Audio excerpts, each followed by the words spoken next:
Hello, my most awesome project managers. We're going to have some fun today, taking a look at some dumb agile memes that are out there. This one's been circulating for quite a while. Let's take a look at it. By agile, you mean waterfall in sprints? Absolutely hilarious. We already know that agile is not waterfall in sprints, hopefully. But a lot of people from the waterfall world, they have this misconception that agile is all fake and it's pretty much just taking waterfall and putting it into something called sprints. That's not true. Let's take a look at another one. When your boss thinks you're totally agile, but you've just put post-its on a wall. Isn't that true? Ridiculous, isn't it? Here's another one. One does not simply cut waterfall into sprints. And that's exactly what I'm saying. It's very true. Now, this is a true meme. This one is right on point. Here's another one. We're going agile. We start our first 6-month sprint tomorrow. That's so ridiculous. You do know that the word sprint, the concept of sprints, is really from scrum, right? You do know that. So when people say sprints take more than a month, you know they totally don't understand anything from that world of Scrum. So in the most recent Scrum guide, the duration of a sprint is referred to as less than 4 weeks. So 4 weeks or less. Let's take a look at another one here. This is a pretty hilarious one. We do Scrum, but ensure that our dev team commits to the scope during sprint planning.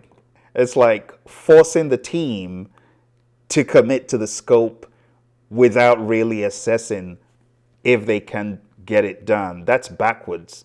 So this is a backwards meme. This is not how it works. That's so silly. Here's another one. I booked a meeting room for a 2-hour scrum. What's that? I mean, it should have even said daily scrum, but people just refer to the daily scrum as scrum. Well, it's 15 minutes, and yeah, this is just wrong. Just wrong. Some people, one of the funny things I've heard in industry, some people say, oh yeah, we do a daily scrum. Yeah, we have a daily scrum every Wednesday. That's not daily. You got it wrong. So ridiculous. All right, let's take a look at another one here. This one is classic. This is and it's the kind of thing he would say, right? We're now 100% agile, right? Look at the horrendous lumbering, fumbling, bumbling framework that they've put there. So anti the Agile Manifesto value number 1. This is so against it. No. To be agile, there's no such thing as 100% agile. You're agile or you're not, right? You're either agile. There's no I'm 50% agile. No, you're either agile or you're not. So saying you're 100% agile is totally against the grain of what agile actually is. It's a way of thinking. So you're either thinking in an agile fashion or you're not. No frameworks can save you.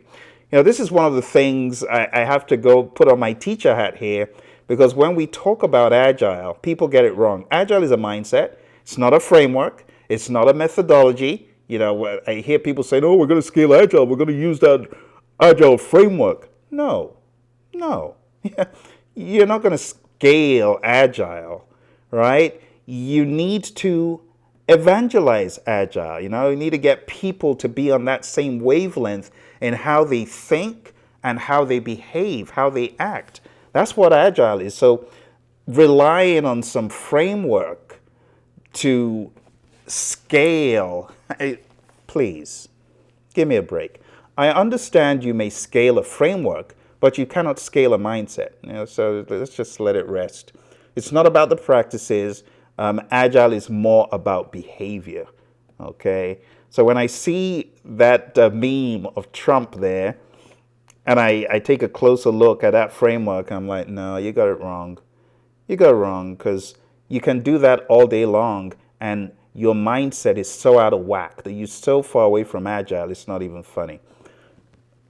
So you're telling me if we stand for 15 minutes every day, we'll be more effective? That is just so hilarious. No. The reason why we put a time box around those daily scrums is so that we can spend a minimum amount of time to get a maximum amount of output, redirection, refocus, and it's pretty much a planning meeting. A lot of people think it's a status meeting. It's not about status. Is it possible that you understand what someone has done?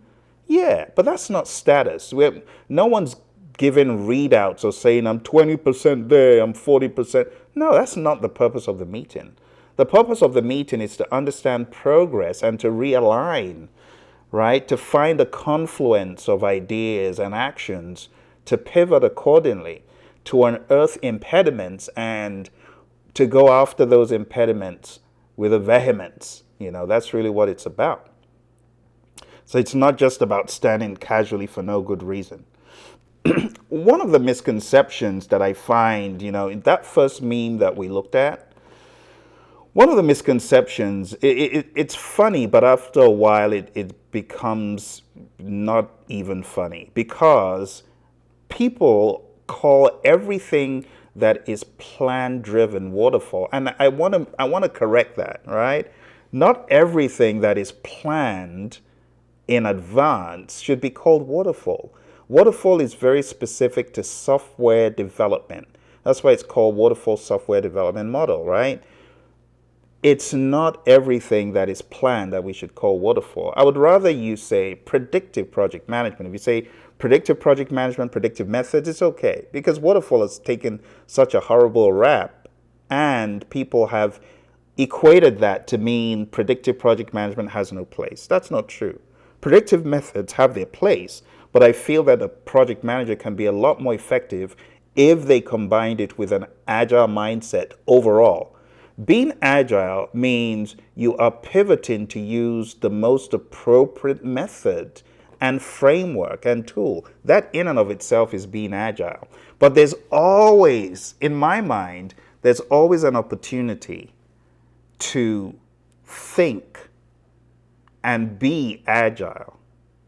The opportunity is always there. Even if you're using a predictive method, there's always going to be an opportunity to think in a flexible, fluid, dynamic fashion and pivot accordingly. Pivoting to a more predictive planning method when it best fits the situation, that's being agile. Being rigid and say, no, everything has to be like this. That makes sense. Why do you want to put a square peg in a round hole? It fits a square hole. Just use a square peg. Or it fits a round hole. Just use a round peg. You don't need to make it fit, right? If you look at the Stacy complexity model, it'll educate you on when you should be more predictive in your planning and in your delivery. But in your thinking, you should always be agile in your thinking. Always. You should always be on the lookout for the best mousetrap. That's what agile is.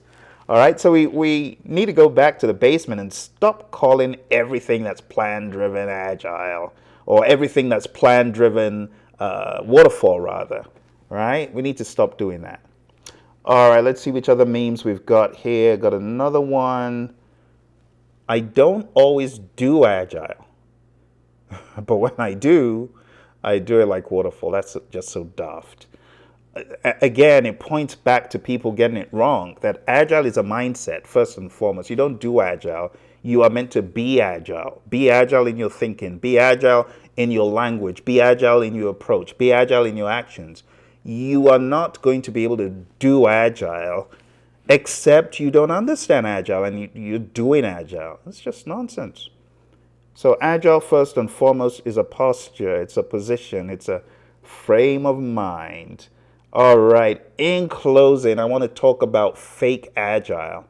There are a lot of fake agile dogmas out there, and I don't want you to get caught into it. right? Don't get caught with the fake dogma, which is why I'm going to expose it today. I'm going to expose the fake agile today. Yes, yes, yes. So, how best to expose fake agile other than go to the mothership? I call it the mothership. We're the 17 fathers of agile, forefathers of the Agile Manifesto, right? Yeah, let's take a look at the Agile Manifesto. The Agile Manifesto needs to govern your entire mindset towards Agile. Agile, again, is not about frameworks and methods. Primarily, it's about your posture and how you think. So, read the history of the Agile Manifesto. That would be my recommendation. And read the rather colorful history about the manifesto right down here, right? I've actually covered this on a previous edition, and we read it all the way down to the end, and it's a rather colorful article by Jim Highsmith. I'll just give you the top of the waves. February 2001, these 17 anarchists, these rebels from the software community, decided to get together and find a better mousetrap for software development. They got together and they named themselves the Agile Alliance. When all was said and done, they came up with the Agile Manifesto. And the Agile Manifesto simply reads, "We are uncovering better ways of developing software by doing it and helping others do it. Through this work, we have come to value individuals and interactions over processes and tools." You see, it's a mindset. Some people value tools and processes more. And that's why when I was showing you those memes, I got to call up that meme, that Trump meme, this meme right here. This is an example of a violation of value number one. Individuals and interactions come first. No matter how good your fancy framework or method is, it is nothing without the right mindset. But a lot of people, they fail to realize this. So their emphasis is more on the processes and the tools. And that's not how to do it, my friends. That's not the right way. Our emphasis needs to be to the max on thinking, on behavior, right? Working product over comprehensive documentation. I like reading it as working product because we use this everywhere in the world today. This mindset, this posture is used not just for software. Customer collaboration over contract negotiation. You know, in the traditional world where I have worked quite heavily, there was a going joke in one of the firms I was affiliated with, and it was, "Did you know that Kent bought his boat with those change orders because he billed the customer so high that at the end of the day he could buy a boat with ease." Because he negotiated, "Oh, that's going to cost you more money." But that doesn't need to be our mindset in this world. You see, Agile is a mindset. Our mindset needs to be, how can we get our customer what they want without making them break the bank, right? Without robbing the coffers, right? How can we do that? Maybe we could give them some change for free. We just swap something of comparable size out. Why not do that? But in other worlds, there's always this price gouging, eye gouging approach. No, we don't do that in the world of Agile. It's a mindset, it's a posture, it's a servanthood posture. It's a good, calmer type of posture where you're not trying to rob your client. You're trying to work for their advantage. I'm not saying don't get paid, but I'm saying you need to have a mindset that is more collaborative over one of cutthroat negotiation. That's all I'm saying. When we also talk about the Agile values, a huge one is responding to change. That's why I said it's a mindset. The great Mike Tyson, like him or not, he's got some wisdom, and he said everyone has a plan until they're punched in the mouth. Isn't that true?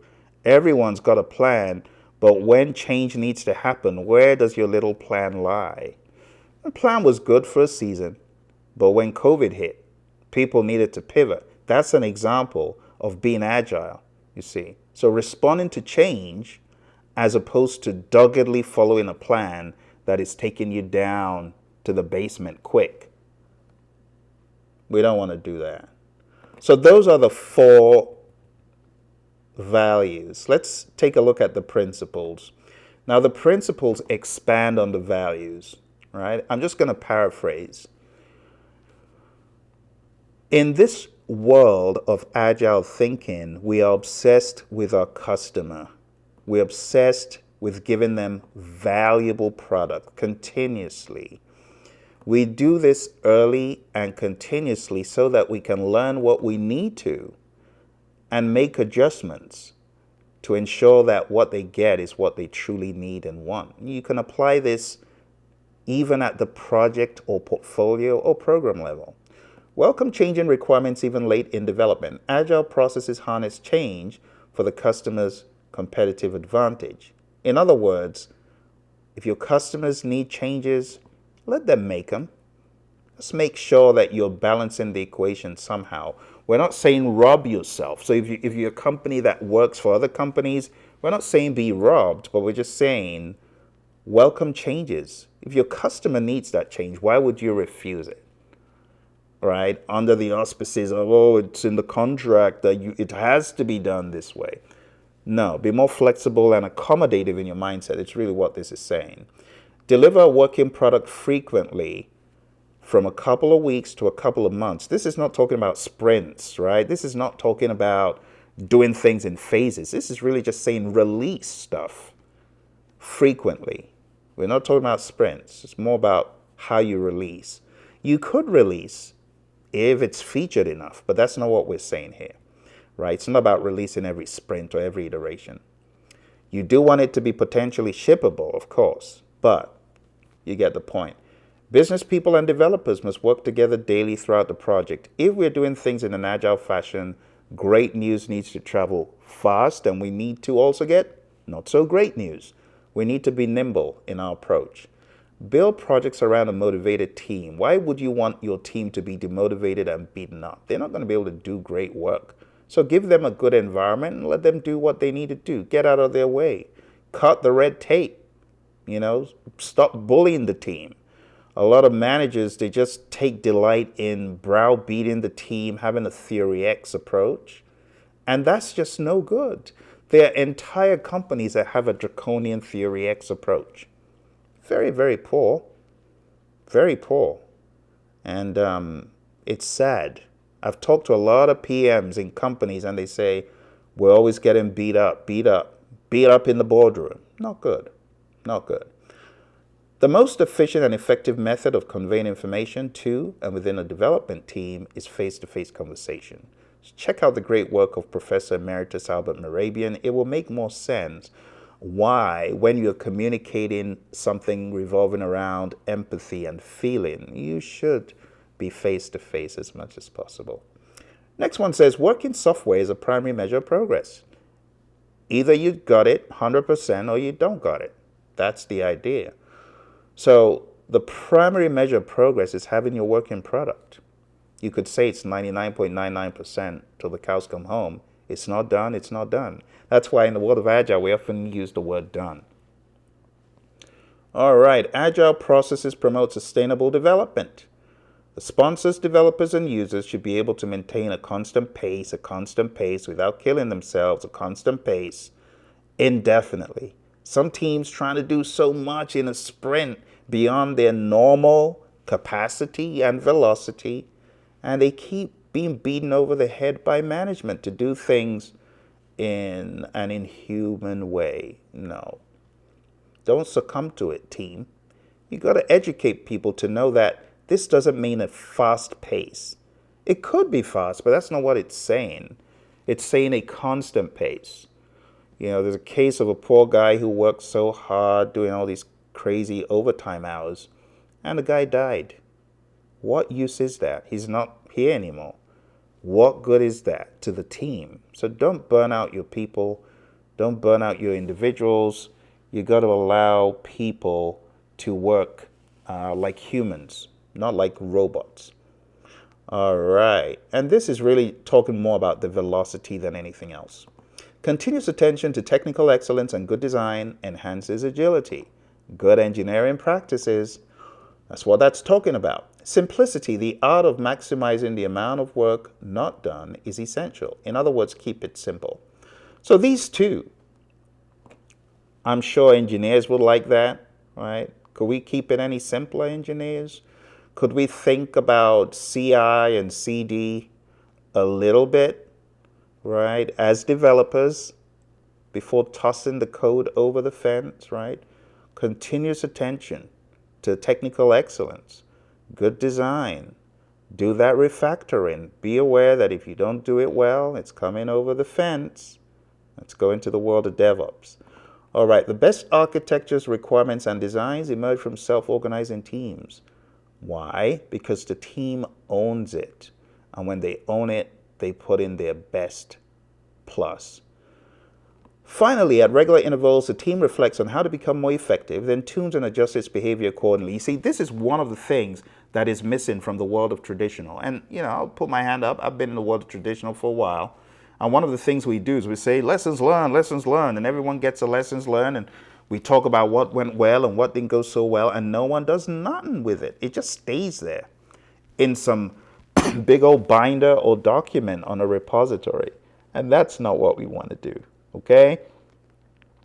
So, my friends, that's all I wanted to show you for today.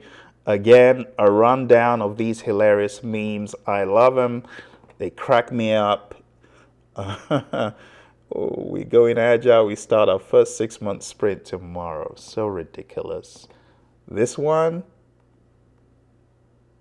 sobering but true. I think in all of these, one of my favorites has got to be this one. For sure. Look at the hair. Oh my gosh. And then this one. They said there's no deadlines in Agile, so I asked for story points and treated them as deadline. That's so dumb. We all know that in the world of Scrum, we don't have to use story points. Let me get out of the way so you can see the whole thing. We don't have to use story points. But even when we do use story points, there's no obligation to get a certain amount of stories done every sprint. Like some people think their velocity needs to stay the same every sprint. No, it doesn't. It could very well fluctuate. It could very well change. So just be aware of that. All right. Okie dokie, my friends. I hope you have enjoyed this very quick review of some of the most ridiculous memes out there. If you are an Agile aficionado and you are looking to learn a little bit more about Agile, and you want to take any of those professional exams, one of the things you could do is go on down to our website, Praizion. And when you scroll down, you'll be able to jump into one-on-one coaching with me if you're looking to take any of those professional exams. It could be any exam. It could be the PSM. It could be the PSPO. It could be the ACP. Just check out this page here. It's also pmanonymous.com. Or you could go on down to agileaficionado.com. All roads lead to this website. But this enables you to get one-on-one coaching with me to learn more about Agile, to be more agile in your thinking and in your approach. Maybe you're working on taking a professional exam. I'll coach you, equip you, mentor you, and help you with that. Also on our site, if you're looking to learn more about Jira, we got that there as well. We've also got user story mapping fundamentals if you need that. And we've also got product owner coaching. We also have a track on product roadmaps as well. So go on down to that website, praizion.com, check it out. And if you need any assistance, I'll be more than happy to assist you. All right. This is just episode 1. There's a boatload more ridiculous memes that I didn't get a chance to show you today. There's one about Jira. I'll probably show you that one next time. Just all around absolutely hilarious stuff. All right. Just one more slide I need to show you, and then we'll be done for the day. It was the one about fake agile. There's a lot of fake agile out there, and you got to be aware. If someone is showing you a framework and promising you success in agile with a framework or with a method, they're not your friend, and they are lying.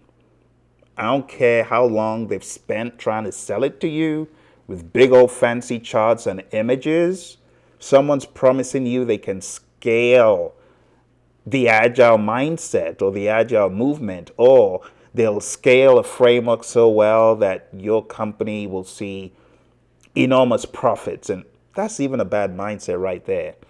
Because the reason why we are agile in our mindset and in our approach is for the customer's competitive advantage. It's not about us at first. It's really more about the customer. And if our customer is finding value and benefits and things are working well, it's going to affect us invariably. Think about it like that. All right. So I would rather people call it something else. Right? But don't say you're scaling a mindset. You cannot do that. I've got huge issues with scaling. And when I look at the frameworks that are out there, the one that I see as being agile, especially in nature, is the Nexus approach. The reason is it is lightweight and it does not contravene the Agile Manifesto value number 1. It does not. I know this firsthand because I have taken the Scale Professional Scrum exam from Ken Schwaber. I know a lot of people have no respect for co-creators of Scrum, but you should have respect for Ken Schwaber and Jeff Sutherland as the forefathers and co-creators. Now, I know they defer to another couple of gentlemen as the real creators. That should tell you a thing or two about their humility. But I digress. The bottom line is a lot of people are trying to reap without sowing. They don't want to put in the time. They just want to press that microwave button and out comes everything, all in agile order by buying into a framework they think they can scale. It's a bunch of lies, a bunch of baloney. If you did succeed, trust me, it was because of the team. It was because of a mindset. No one does anything great by just framework and model. No. So our mindset primarily needs to be on being agile in our thinking. All right? I hope you enjoy these ridiculous memes. I look forward to seeing you in the second episode. Dumbest Agile Memes. You take care. See you around.